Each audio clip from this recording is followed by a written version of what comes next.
Hello दोस्तों, कैसे आप सब। उम्मीद करती हूँ कि आप सब बहुत ही अच्छे होंगे, घर में होंगे, सेफ होंगे। आज इस टॉपिक के बारे में बात हो रही है। टॉपिक ये है कि आखिर मेल मेंबर ही बार बार धोखा क्यों देते हैं, है ना। ऐसे कौन से कारण है जिसके कारण वो धोखा देते हैं हमें। अगर हम इस कारण को जान लेते हैं तो कहीं ना कहीं हम अपने रिलेशनशिप को बचा सकते हैं।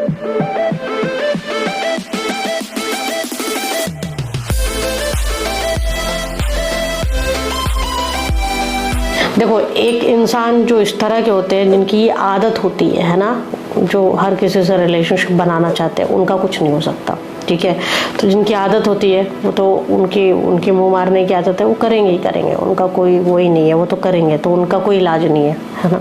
एक जो टॉपिक है कि किस वजह से जो मेल मेंबर होते हैं वो हमें धोखा देते हैं, वो औरतों को धोखा देते हैं, वो क्या रीज़न होते हैं, वो उसमें अगर हम स्टार्ट करेंगे तो पहला ये है कि जब वो अपने रिलेशनशिप में बोरियत होने लग जाते हैं। बोरियत कैसा कि एक होता है, एक्साइटमेंट होती है चीज़ों को लेकर, बहुत सारे सपने होते हैं जो कि अपने सपने अपनी खुशी के अकॉर्डिंग होते हैं, और ये नेचुरल है और हर ह्यूमन में होता है कि आपको भी अपनी चीज़ें अपने हिसाब से ही होती है, ऐसे उनको भी उनकी चीज़ें उनके हिसाब से।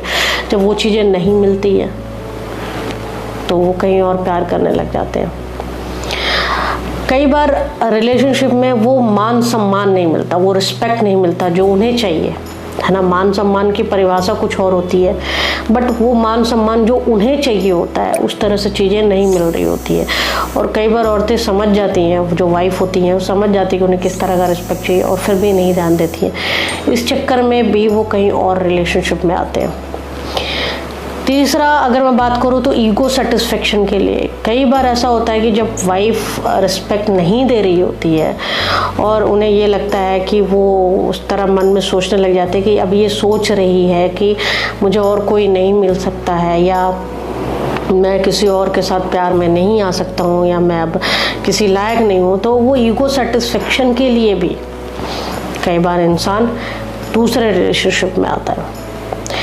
कई बार जो वाइफ होती हैं वो घर के कामों में या आस पड़ोस के पंचायतों में या फिर शॉपिंग या कुछ भी रीज़न से वो कहीं बहुत ज़्यादा बिजी होती हैं। वो सामने वाले से ये नहीं पूछती हैं कि आप कैसे हो, आप क्या हो, क्योंकि देखो रिलेशनशिप में एक ऐसा होता है कि आप हम सफ़र, मतलब आपका पूरा सफ़र में हम साथ होंगे, है ना, एक नहीं हम। अब वो जब मिसिंग होने लग जाता है तो फिर यहाँ पर भी इंसान कहीं और अफेयर कर लेता है। दूसरी बात, फिज़िकली भी अगर इंसान को जिस तरह से चीज़ें चाहिए और उस तरह से नहीं होता है तो भी इंसान दुखी होता है और वो कहीं और प्यार मोहब्बत के चक्कर में फंस जाता है। अब ये कुछ पॉइंट है, कुछ लोग ऐसी होती हैं, कुछ औरतें ऐसी होती हैं, घर आती ही शिकायतें हो जाती हैं, बहुत सारी शिकायतें, ये शिकायतें वो शिकायतें। तो एक जो होती है ना, एक होता है इंसान का, जैसे औरतें भी इस तरह सोचती होंगी अगर एग्री करेंगे, और आदमी भी इस तरह सोचते होंगे। एक मन करता है कि आप आए हो, आप बात करो, आप चीज़ें पूछो, केयर दिखाओ, पानी पूछ लो, कुछ भी चीज़।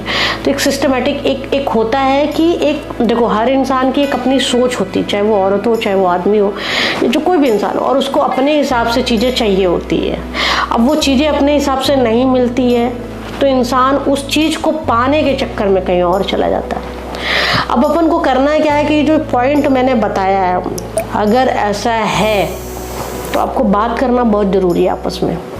आप जब तक आपस में बातें नहीं करोगे, चीज़ों को समझोगे नहीं, तो रिलेशनशिप बचा नहीं पाओगे। कभी भी रिलेशनशिप को फॉर ग्रांटेड नहीं लेना है, क्योंकि लास्ट आप दोनों को ही एक दूसरे के काम आना है, कोई दूसरा नहीं आएगा।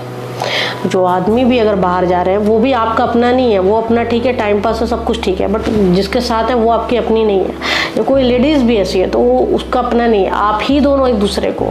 तो क्यों ना हम थोड़ा सा समय निकाल के सामने वाले से बैठ के बात करके चीज़ों को समझे, अंडरस्टैंड करें कि कहीं कुछ प्रॉब्लम तो नहीं हो रही है, कहीं कुछ ठीक तो नहीं। क्योंकि जब इंसान दुखी होता है तो वो कई बार हिंट करता है, कई बार बताता है कि यार देखो ये चीज़ें सही नहीं चल रही है, क्योंकि कोई एकदम से चीज़ें नहीं करता है, वो कई बार हिंट करता है, कई बार बताता है, क्योंकि निकल जाता है, ये अपने आप निकलता है। क्योंकि वो ऑब्वियस से सोचेगा कि चीज़ें सुधर जाए तो पहले कहीं ना कहीं वो हिंट करने की कोशिश करेगा, और जब करता है और जब चीज़ें आप इग्नोर कर देते हो तब यहाँ पर प्रॉब्लम स्टार्ट हो जाती है। तो वो इग्नोर नहीं करना है, चीज़ों को समझना है, बैठ के बात करना है। अगर आप उस चीज़ को सलूशन निकाल के उस तरह से चीज़ें करते हो तो आप रिलेशनशिप को बचा सकते हो। तो ये कुछ पॉइंट है जो मैंने बताया है, अगर आपको समझ में आई हो तो आप बताइएगा ज़रूर। फिर मिलेंगे नए वीडियो के साथ, नए टॉपिक के साथ। तब तक अपना ध्यान रखें, घर में रहें, सेफ रहें।